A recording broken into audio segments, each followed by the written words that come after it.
వి gold trusted gold buyers మీరు తాకట్టు పెట్టిన బంగారాన్ని విడిపించి ఈ రోజు ఉన్న మార్కెట్ ధరకు కొనబడను.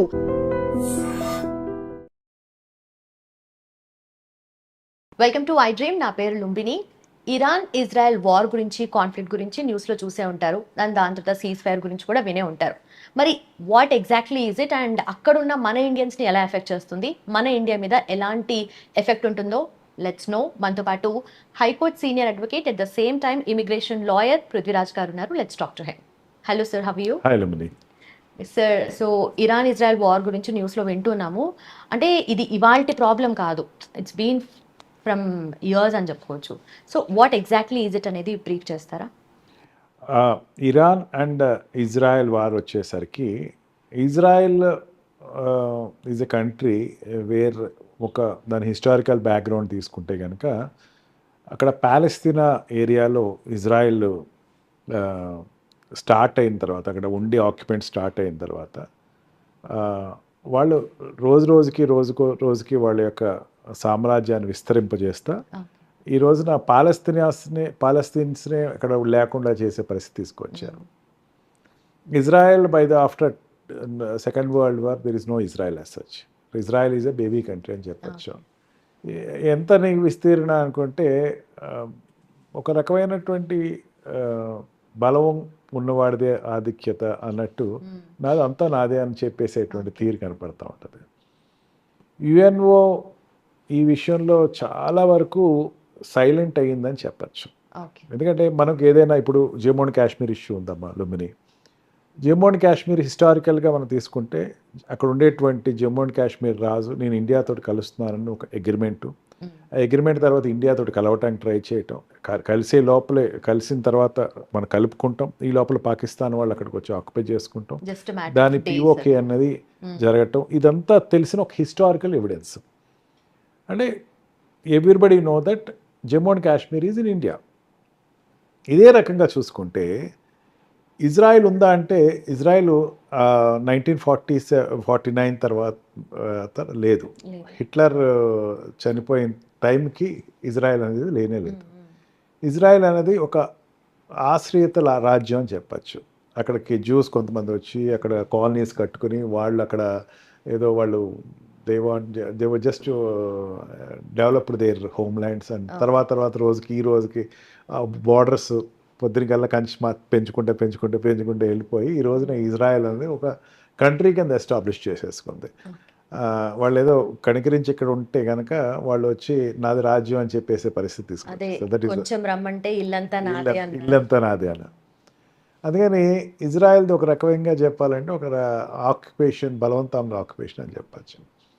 మెయిన్ ఏంటంటే ఇక్కడ ఇజ్రాయెల్ అండ్ ఇరాన్ డిస్ప్యూట్స్ ఎప్పుడు కూడా రిలీజియస్ డిస్ప్యూట్స్ కింద చూడొచ్చు మనం.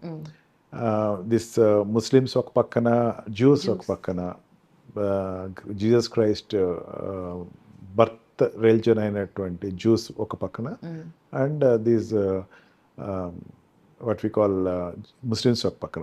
ఆ జ్యూస్ అయినా సరే వీళ్ళు మిగతా క్రిస్టియన్స్ ఒప్పుకుంటారంటే మళ్ళీ Roman Catholics will not accept Jews. అక్కడ వాళ్ళ కాన్ఫ్లిక్ట్ ఉంది. Roman Catholics are huge in number, they won't accept Jews. ఇట్లాగా చూసుకుంటే అమెరికా ఇంటర్వెన్షన్, ఇంగ్లాండ్ ఇంటర్వెన్షన్ డైరెక్ట్గా, అండ్ ఫ్రాన్స్ ఇంటర్వెన్షన్, ఈ మూడు countries Christian countries, they are intervention is very strong. And వీళ్ళకి Iran వాళ్ళకి China and Russia is intervention అనేది కనపడుతూ ఉంటుంది. అంటే యుఎన్ఓలో ఉండేటువంటి పర్మనెంట్ సెక్యూరిటీ కంట్రీస్ 5 కంట్రీస్లో 3 కంట్రీస్ వీళ్ళకి అనుకూలంగానే, ఇజ్రాయెల్కి అనుకూలంగా ఉండేసరికి ఎటువంటి బిల్లు పాస్ అవ్వదు అక్కడ యుఎన్ఓలో.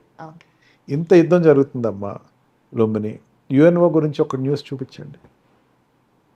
ఇంగ్లాండ్ ఐఎమ్ సపోర్టింగ్ వార్ అంటుంది, యుఎస్ ఐఎమ్ సపోర్టింగ్ వార్ అంటుంది.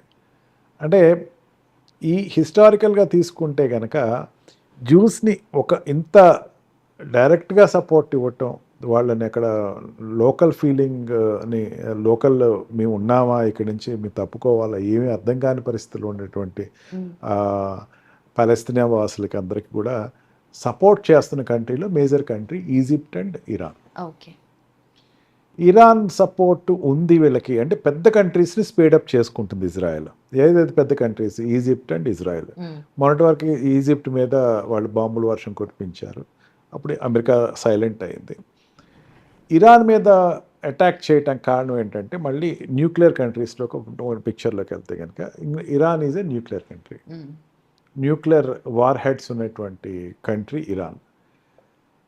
ఇప్పుడు అమెరికా ఏం చేస్తుందంటే నేను ఎప్పటి నుంచో చెప్తున్నా వార్ హెడ్స్ నువ్వు నిర్వీర్యం చేయి అని చెప్పేసి అంటే డోంట్ యూజ్ నీకున్న ఆటమిక్ రిసోర్సెస్ తగ్గించేసేసి క్లోజ్ చేసేసి అంటే తన తగ్గిస్తుందా? Never happy. That is a dream. అది అవుతుందన్న నువ్వు తగ్గించు. నువ్వు తగ్గిస్తావా లేదా? లేకపోతే ఇజ్రాయెల్ నీ మీద యుద్ధం చేస్తే నేనేం చేయలేను. నువ్వు తగ్గించడం కోసం నేను పెద్ద బెత్తం పట్టుకుంటున్నాను.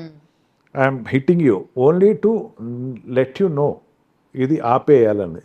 దాని గురించి డిప్లొమాట్స్ చాలా వర్కప్ చేశారు, ఫెయిల్ అయ్యింది. వెరీ రీసెంట్లీ యూరోపియన్ యూనియన్ కూడా సైమెంటస్గా కూర్చున్నారు ఫారెన్ మినిస్ట్రీ ఆఫ్ ఇరాన్ తోటి, అది ఫెయిల్ అయింది. డైరెక్ట్గా ఇప్పుడు అమెరికా తన క్షిపణులతోటి అక్కడ ఆటమిక్ రిసోర్సెస్ జోన్స్ని హెడ్స్ని కొట్టేయటం అండ్ ఇజ్రాయెల్ దానిని అటాక్ చేయటం, ఈ రెండు కూడా వారు ఏ పరిస్థితిలోకి వెళ్తుంది అని ఒక రకమైన భయాందోళన సిచ్యువేషన్ క్రియేట్ అవ్వటం. ఇది మనకి అక్కడ ఉండేటువంటి సినారీ. అంటే మనకేమవుతుందంటే వార్ ఆఫ్టర్ వార్, మన పుల్వామా ఇష్యూ తర్వాత పాకిస్తాన్ మీద మనం తీసుకున్నటువంటి అటాక్ని ఇంకా ఆ నీడలు పోకుండానే, ఆ వేడి తగ్గకుండానే మళ్ళీ Iran and Egypt and Israel and Egypt, Israel and what we call Iran war జరగటం అనేది war. It is a firing అంటాం మన వార్ అనేది పెద్ద వర్డ్. వార్ అంటే బోర్డర్ దాటి వెళ్ళి యుద్ధం చేస్తే its war. It is not war as such, it is a firing అంటారు. సర్జికల్ స్ట్రైక్ లాంటిది అనుకుందాం, లెట్ అస్ అస్యూమ్. ఇక్కడ ఏమవుతుందంటే మనకి ఈ వార్ అన్నది ఈ లిమిటెడ్ కంట్రీస్ జరుగుతూ ఉంటే ఇబ్బంది లేదు, ఇట్ డిస్టర్బెన్సెస్ అని. అదే యుక్రెయిన్ అండ్ రష్యా జరుగుతుంది ఒక పక్కన. ఈ మధ్యకాలంలో మన వార్ అయిపోయిన వెంటనే, మన ఆపరేషన్ సింధూర్ అయిపోయిన వెంటనే వాట్ వి కాల్ రష్యా మీద ఒక్కసారి అటాక్ ఇవ్వటం, రష్యా కూడా తిరిగి అటాక్ ఇవ్వటం ఉక్రెయిన్ మీద, అక్కడ డిస్టర్బెన్స్ క్రియేట్ అవ్వటం అన్నది ఇంకా అది ఆరలేదు, అది ఇంకా జరుగుతూనే ఉంది. ఈ లోపల ఇది ఈ సంక్లుప్తంగా చెప్పాలంటే countries which are supporting as of now, America ఒకటి బయటపడుతుంది, చైనా ఇప్పటివరకు బయటపడలా, రష్యా కూడా బయటపడలా, ఇంగ్లాండ్ కూడా పాక్షికంగా బయటపడినట్టే చెప్పచ్చు. ఫ్రాన్స్ అన్నది అంటే పెద్ద కంట్రీస్ ఇంకా స్టార్ట్ అవ్వలేదు. ఎక్కువ నాళ్ళు ఉంటే ఆటోమేటిక్గా ఆ countries they will show their colours. మేము కూడా వార్లో పార్టిసిపేట్ చేస్తాం. అండ్ ఈ రీజన్స్ అనేది థర్డ్ వరల్డ్ వార్కి వస్తుందా అనే భయాందోళన అయితే చాలా చిన్న కంట్రీస్ అన్నీ కూడా ఆందోళనలోనే ఉన్నాయి. నిన్న ఒమాన్లో వాళ్ళు అమెరికన్ స్థావరాలని, అంటే అమెరికా ఏం చేస్తుందంటే ఏదైనా కంట్రీ తోటి కంట్రోల్ కావాలనుకుంటే ఆ చుట్టుపక్కల ఉండేటువంటి కంట్రీస్ అన్నింటిలోనే తన స్థావరాలు పెట్టుకుంటుంది. Oman is the nearest country, అక్కడ తన స్థావరాలు పెట్టుకుంది. దాంతో ఆ స్థావరాల మీద ఇరాన్ అటాక్ చేయటం, అమెరికా కూడా ఒక రకంగా ఈ రోజున ఒక డోల్ డ్రమ్స్లో పడిపోయింది. అంటే నాకు ఎవరు Pakistan they tried their best. Pakistan army చీఫ్ని పిలిపించి భోజనం పెట్టించి ఇస్తరు వడ్డించి కష్టపడ్డాడు, కానీ అదంత ఫలితం ఏదో తిరిగి వచ్చి ఇంకా ఫ్లైట్ కూడా తిరిగి రాలేదు. అమెరికా ఇంటర్ఫిరెన్స్ మేము ఒప్పుకోవట్లేదని కంట్రీ డిక్లేర్ చేయటం. ఎందుకంటే ఇక్కడ ఉండేటువంటి ముస్లిం కంట్రీస్ అన్నీ ఏకమైనాయి. ఇవన్నీ ఎందుకు ఏకమైనాయి? పాకిస్తాన్ వాళ్ళతో ఎందుకు కలిసిందంటే ఇండియాతో రేపొద్దున ఏదైనా సిచ్యువేషన్ వస్తే వాళ్ళన్నీ కలుస్తారు, లేకపోతే కలవరు అన్నటువంటి ఒక స్వార్థం ఏదో పాకిస్తాన్కు ఉంది. ఎవరు డిప్లొమసీ వాళ్ళు చేస్తున్నారు. Comparatively India is silent in date. ఎప్పుడు ఇండియా మాట్లాడదమ్మా, ఏ యుద్ధంలోనూ మాట్లాడదు. ఇండియా ఎప్పుడు కూడా చాలా డిసిప్లైన్డ్గా మాట్లాడదు. బట్ ఎందుకంటే మన నాన్ ఏలియన్ కంట్రీ, మనం ఎటు పక్కన ఉండం. ఎటు పక్కన ఉండనే కంట్రీస్ కొన్ని తక్కువ ఉంటాయమ్మా, non aligned countries. South Africa కావచ్చు, ఇండియా కావచ్చు. ఇవి ఏమిటంటే ఏ కంట్రీకి డైరెక్ట్గా they won't say that war is correct, war is not correct అని ఎప్పుడు చెప్పదు.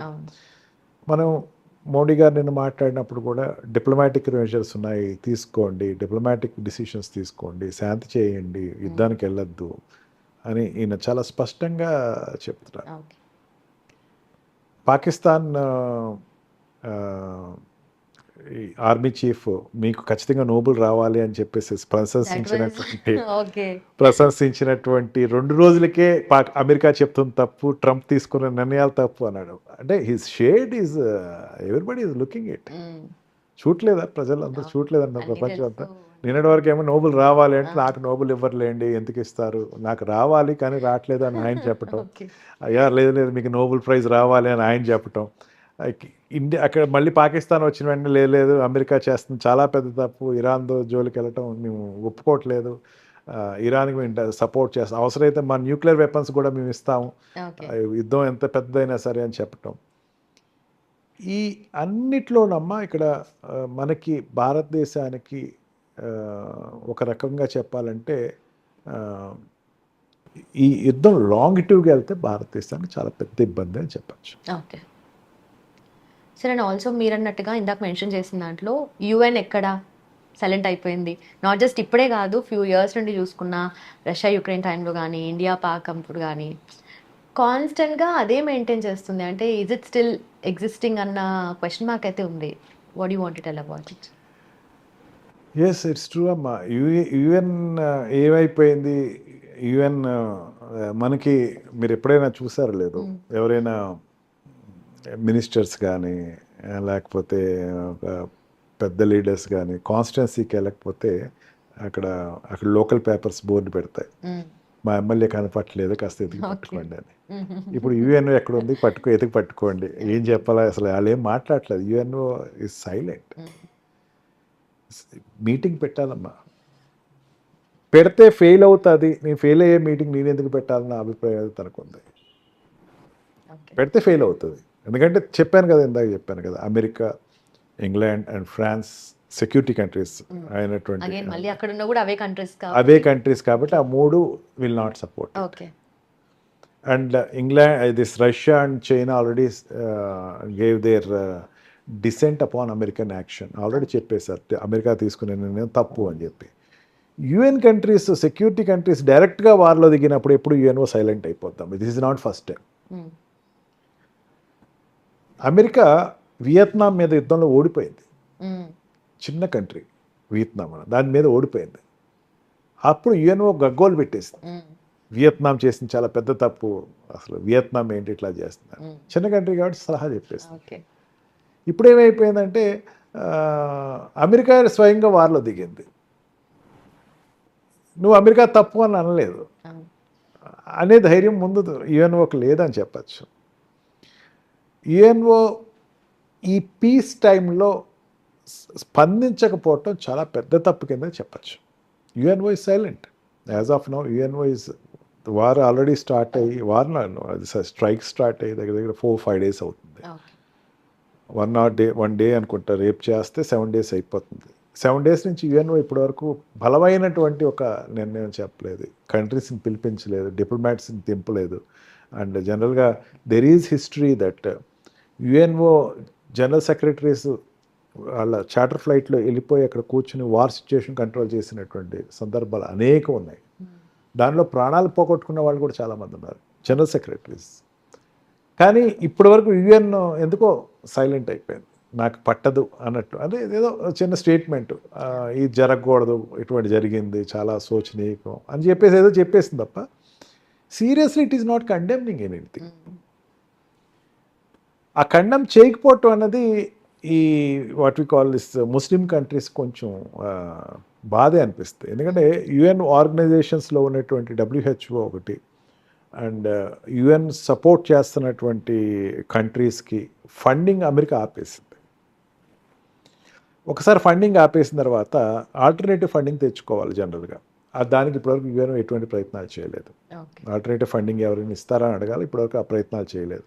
మీరు చేయటం తప్పు, WHOని వదిలేయకండి, ఇంకా ఇట్లాగే లెటర్స్ రాస్తుంది తప్ప no serious steps are taken. WHO నిర్వీర్యం అయిపోవటం అంటే వరల్డ్ హెల్త్ ఆర్గనైజేషన్ దాన్ని వాటా తగ్గించేయటం అంటే ఇప్పుడు ఈ ప్రెసిడెంట్ తోటి వాటా స్టార్ట్ అవుదమ్మా. Country will come to agreement. అప్పట్లో కంట్రీ వచ్చి అమెరికా ఉండేటువంటి American president, then American president నేను ఇంత కాంట్రిబ్యూషన్ ఇస్తున్నాను అని చెప్పారు. ఇచ్చేటువంటి ఆర్గనైజేషన్స్ అన్ని వెనక్కి తీసుకుంటున్నప్పుడు they have to show their dissent. అది ఇప్పటివరకు యుఎన్ చేయలేదు. అట్లా ప్రతిదీ అక్కడ ట్రంప్ వచ్చిన తర్వాత నుంచి ఇప్పటివరకు ప్రతిదీ చూసుకుంటే యుఎన్ పాత్ర తగ్గిపోతా వచ్చింది. ఓకే. ఎంతవరకు తగ్గిందంటే ఈ రోజున ఆ, ఈ యుక్రెయిన్ అండ్ రష్యన్ వార్లోనూ యుఎన్ ఇంటర్ఫియర్ అవ్వలేదు. అండ్ ఆపరేషన్ సింధ్ మనం ప్రోగ్రామ్ చేసినప్పుడు దాంట్లోనూ రాలేదు. అండ్ ప్రస్తుతం ఉన్నటువంటి ఇరాన్ ఇష్యూస్లో కూడా రాలేదు. ఎంతమంది ప్రాణాలు పోతున్నాయి, ఎంతమంది చిన్నారులు నిరాశ్రయులు అవుతున్నారు అన్నది యుఎన్ ఇప్పటివరకు స్పందించలేదు. దాని గురించి main they have no agenda as such. So Trump's role and maybe Trump's Nobel peace prize అనేది other point to discuss. Let's not do that now. But ఈ కాన్ఫ్లిక్ట్ అనేది, ఫైరింగ్ అనేది అక్కడున్న ఇండియన్స్ని, అక్కడున్న మన స్టూడెంట్స్ని ఎలా ఎఫెక్ట్ చేస్తుంది సార్? ఎస్, ఇరాన్లో మన స్టూడెంట్స్ ఎక్కువ మంది ఉన్నారమ్మా, ఇజ్రాయెల్లో కూడా ఎక్కువ మంది ఉన్నారు. అందుకని మనం సింధూర్ అని చెప్పి ఒక ప్రాజెక్ట్ ఒకటి స్టార్ట్ చేసి అక్కడ ఉండేటువంటి పిల్లలందరినీ వెనక్కి తీసుకురావటానికి, మన స్వదేశానికి తీసుకురావటానికి మన ఏర్పాట్లు మనం చేసాం. ఆల్రెడీ ఏ చిన్న ఇన్ఫర్మేషన్ ఎవరికి దొరికినా సరే వాళ్ళు వచ్చి అక్కడ flights are ready for there. ఇరాన్లో ఎందుకంటే Iran and Israel both are our friendly countries. మనకు ఒక కాన్ఫ్లిక్ట్ లేదమ్మా, మన బిజినెస్ వాళ్ళతో గట్టిగానే చేస్తున్నాం. అందుకని ఆ కంట్రీస్ నుంచి లిఫ్ట్ అప్ చేయడానికి వాళ్ళు ఏం అబ్జెక్ట్ చేయట్లేదు. ఆల్రెడీ ఇప్పటివరకు 2 information came yesterday about 2,000 odd students came back to India. And ఒక్క స్టూడెంట్ని కూడా కొంచెం వెనక్కి తీసుకొచ్చేస్తాం అని చెప్పేసి అన్నారు. అందరినీ తీసుకొచ్చేస్తారు. ఏమవుతుందమ్మా, ఈ స్టూడెంట్స్ దగ్గరికి వచ్చేసరికి 2 రకాల ఇష్యూస్ ఉంటాయమ్మా. మనకి కంట్రీ బయలాటరల్ రిలేషన్స్లో ఉండేటప్పుడు ఎడ్యుకేషనల్ ఎక్స్చేంజ్ ప్రోగ్రామ్స్ నడుస్తూ ఉంటాయి. అక్కడ ఉండేటువంటి ఎడ్యుకేషన్కి మన పిల్లలు వెళ్తారు, చదువుతారు. తెహరాన్లో పిల్లలు ఉన్నారు, ఇజ్రాయెల్లో పిల్లలు ఉన్నారు. దానికి లిమిటేషన్ ఉంటుంది, కొంతమంది ఇంతమందిని తీసుకొస్తాం. మన వాళ్ళకి ఏమవుద్దంటే ఒక 100 మంది పంపిస్తామంటే చెప్పి వెనక్కి తిరిగేటప్పుడు 1000 మంది ఉంటారు అక్కడ. ఓకే. ఈ కంట్రీస్ ఎంఓయూస్ ఉంటాయి కదా, ఎంఓయూస్ ఉంటాయి. కాకపోతే వీళ్ళు వేరే రూట్స్లో అక్కడికి వెళ్ళిపోయి ఎడ్యుకేషన్ అప్లై చేస్తారు. చాలా పెద్ద problem. It is not the first time. I'm very sorry to say, Ukraine war జరుగుతున్నప్పుడు అక్కడ ఉండేటువంటి డాక్టర్ కోర్స్ చేసే వాళ్ళని తీసుకొచ్చేటప్పుడు ఇండియా పడిన కష్టం అంతా ఇంత కాదు. ఎంతమంది ఉన్నారు లెక్క రాట్లా, చెప్పకుండా వెళ్ళిపోయేవాళ్ళు. కోర్సెస్ అని చెప్పరమ్మా, టూరిస్ట్ మీద పంపించేసి ఎడ్యుకేషన్ చేయిచ్చేస్తూ ఉంటారు. అండ్ ఇక్కడే కోర్స్ అని చెప్తారు. ఎక్కడ to submitting papers to the human resources మినిస్ట్రీకి పంపించేటప్పుడు ఇక్కడే కోర్స్ అని చెప్తారు. ప్రాక్టికల్స్ అంటారు, ఒట్టిదే. ఇక్కడి నుంచి మెయిన్ కోర్స్ అక్కడ చేయిచ్చేస్తారు, ప్రాక్టికల్స్ ఇక్కడ చేసినట్టుగా చూపిస్తారు papers. How they are sending the students nobody know. Agencies are there, they just recognised unrecognised. ఎంతమంది పంపిస్తారో లెక్క ఉండదమ్మా, వెళ్ళిపోతారు పిల్లలు. వాళ్ళకి ఏంటంటే మెడిసిన్లు తక్కువ అవుతుంది, instead of coming to 50-60 lakhs ఒక 10 lakhsలో అయిపోతుందని పిల్లలు వెళ్ళిపోతారు. సర్టిఫికేషన్స్ ఉండవు అక్కడ. నిజంగా ఈ ఇరాన్లో కానీ, ఇజ్రాయెల్లో కానీ, వాట్ వి కాల్ రష్యాలో కానీ, యుక్రెయిన్లో కానీ చదువుతున్న మెడిసిన్స్ పిల్లలు ఏదైతే ఉన్నారమ్మా, ఇండియాకి వస్తే వాళ్ళు ప్రాక్టీస్ చేయడానికి ఉండదు, రెసిడెన్సీస్ చేయాలి వాళ్ళు మళ్ళీ ఇక్కడ కోర్స్ చదవాలి, మళ్ళీ ఎగ్జామ్. ఎందుకు పెడుతున్నారంటే బికాజ్ ఇంకేం చేస్తాం, వాళ్ళు ఏదో కలపాలి, ఇక్కడ డాక్టర్ సర్టిఫికేట్ ఇవ్వాలి. ఎందుకంటే because our Indian medicine is very far more developed medicine sciences. కానీ పిల్లలు వెళ్ళిపోతారు, వాళ్ళు ఎంతమంది అన్నది లెక్క ఉండదు. అందుకే ఏం చేస్తుందంటే యాంబసీకి ఇవ్వలేదు, హ్యాండ్ ఓవర్ చేయలేదు. జనరల్గా ఏంటంటే యాంబసీకి ఇస్తారు, వాళ్ళకి దగ్గర ఒక లిస్ట్ ఉంటుంది, ఎఫ్ఆర్ఆర్ డిపార్ట్మెంట్, ఫారెన్ రెగ్యులేషన్ డిపార్ట్మెంట్ ఉంటుంది, అక్కడ ఉండేటువంటి ఎంతమంది ఉంటారు. అంటే ఇంకా అట్లా చేయలేక ఏం చేస్తుందంటే ఎంతమంది ఉంటారు, ఏదో మెసేజ్ ద్వారా మీరు రండి, మేము తీసుకొస్తాం అని చెప్పి తీసుకురావచ్చే పరిస్థితి వచ్చేసింది ఇజ్రాయెల్ నుంచి కానీ Iran. Present government not a single student will be left away unhandedly అని చెప్పేసి డిక్లేర్ చేసింది. ఇరాన్ ఇండియాతో కంపేర్ చేస్తే డెవలప్డ్ కంట్రీ కాదు. India is far developed country. Of course Israel is developed country to some extent. Many sectors India is developed. But student from undeveloped country, developing country go to undeveloped country, అది చాలా pathetic అమ్మా. ఇక్కడ Israel students ఉంటారు, ఇక్కడ Israel students చాలామంది, ఇక్కడ Iran students చాలామంది ఉంటారమ్మా. హైదరాబాద్లో ఉన్నారు. టు మై నాలెడ్జ్ దగ్గర దగ్గర హండ్రెడ్స్ అండ్ కమ్ టు 1000 పిల్లలు ఎక్కడ ఉన్నారు. ఓకే. మన వాళ్ళు ఏం చేస్తారు, ఇక్కడి నుంచి అక్కడికి వెళ్తారు. వాళ్ళు ఎందుకు ఇక్కడికి వస్తున్నారు, అక్కడ ఎడ్యుకేషన్ సిస్టమ్ బాగోకి కదా ఇక్కడికి వాళ్ళు వస్తూ ఉంటారు. మెయిన్ నార్త్ ఇండియన్ స్టేట్స్ నుంచి ఎక్కువ వెళ్తూ ఉంటారు అమ్మా. Bringing dum is not that much easy, చాలా కష్టం అమ్మా. వాళ్ళు సాగ్రిగేట్ చేసి వాళ్ళు పికప్ చేసి వస్తూ ఉంటే ఒక్కొక్కడు ఎవడో పాకిస్తాన్ వాడు వచ్చేస్తూ ఉంటాడు. అది మళ్ళీ ఒక పెద్ద ఇష్యూ అవుతుంది. Segregating and collecting the children of that students is not easy. అంతేకాకుండా ఈ మధ్యన I heard newspaper where these people go for jobs. Okay. Jobs అని వెళ్తారు, అక్కడ చేసే జాబ్ వాడు చెప్పిన జాబ్ అయితే కాదు. అక్కడికి వెళ్ళిన తర్వాత they are doing all the what we call scamming jobs there. Okay. వాళ్ళు వెనక్కి వచ్చేస్తా అంటారు. వాళ్ళు ఎవరు వెళ్ళారు, ఎందుకు వెళ్ళారు అర్థం కాదు మనకి. అందుకే ఈ సిస్టమ్ మనకి మనం చెప్పేది ఒకళ్ళు అక్కడికి వెళ్ళి ఎట్లా వెళ్తారు, ఇరాన్కి వెళ్ళారని డైరెక్ట్గా వెళ్ళరమ్మా. వాళ్ళ శ్రీలంక సింగపూర్ వెళ్ళి సింగపూర్ నుంచి వెళ్తారు, మలేషియా నుంచి వెళ్తూ ఉంటారు, జకార్తాకి వెళ్ళి ఇండోనేషియా నుంచి అక్కడికి వెళ్తారు. వాడు అక్కడికి వెళ్ళిన తర్వాత నువ్వు ఇండోనేషియాలో కదా ఉండాల్సింది, ఇక్కడ ఎందుకు వచ్చావు, సరే ముందు వెనక్కి రా అని తీసుకొచ్చే పరిస్థితి వచ్చేస్తాం. It is not that much easy to bring back the children. But Ukraine example చూసుకుంటే మనం చాలా సక్సెస్ఫుల్గా అందరినీ తీసుకొచ్చాం. ఈవెన్ యూరోపియన్ పిల్లలు అక్కడ ఉండిపోయారు, కానీ ఇండియన్ పిల్లలు అయితే అక్కడ లేరు. They all are return back. అందుకని we're safe now as of now.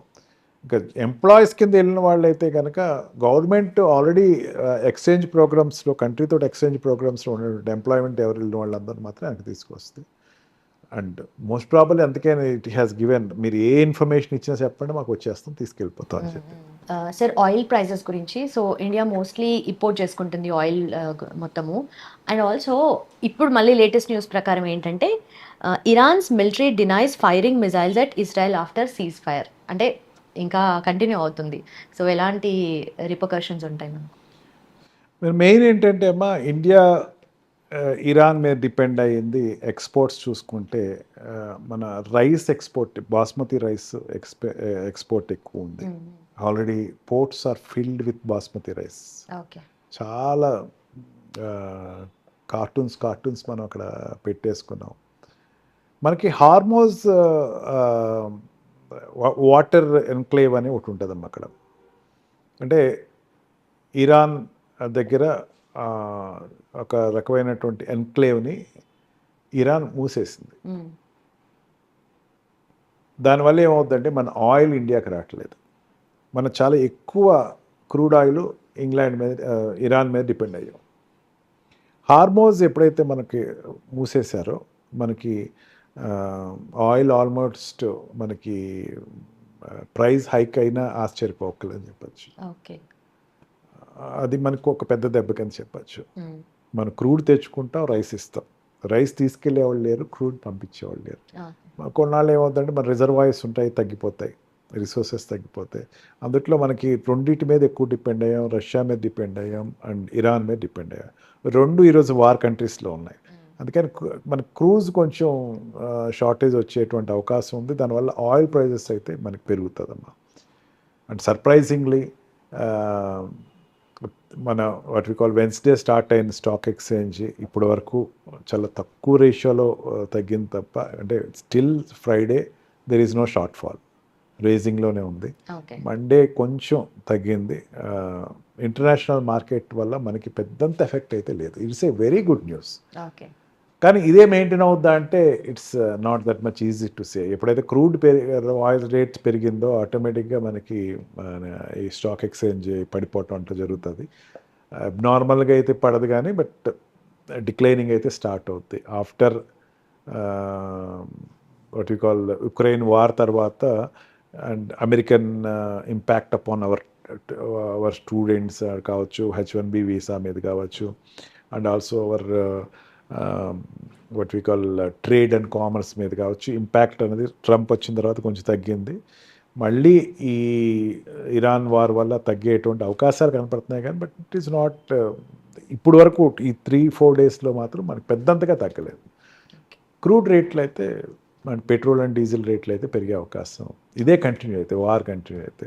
That I don't know how they have war cease fire అన్నది చెప్పలేము, లేకపోతే వార్ కంటిన్యూషన్ చెప్పలేము. Cease fire to some extent అని ఏదో చెప్పాడు ఆయన.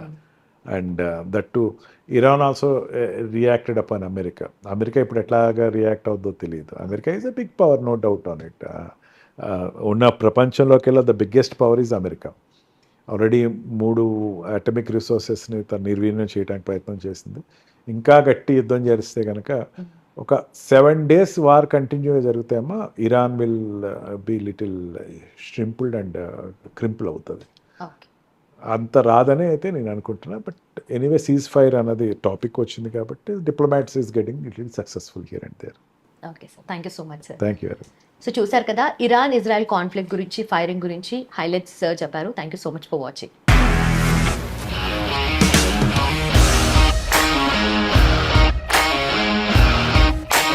ఇండస్ట్రీలో కమిట్మెంట్ ఇష్యూస్ వస్తే నీకు కూడా వచ్చినట్టు? మార్నింగ్ తీసుకెళ్ళానంటే కొట్టి పడేస్తారు.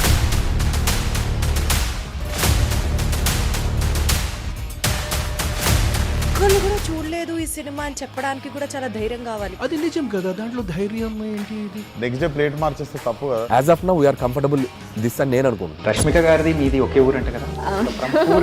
నీకు కోపం వచ్చిందంటే బాగా తిట్టేత్తరా? తిట్టేద్దామండి.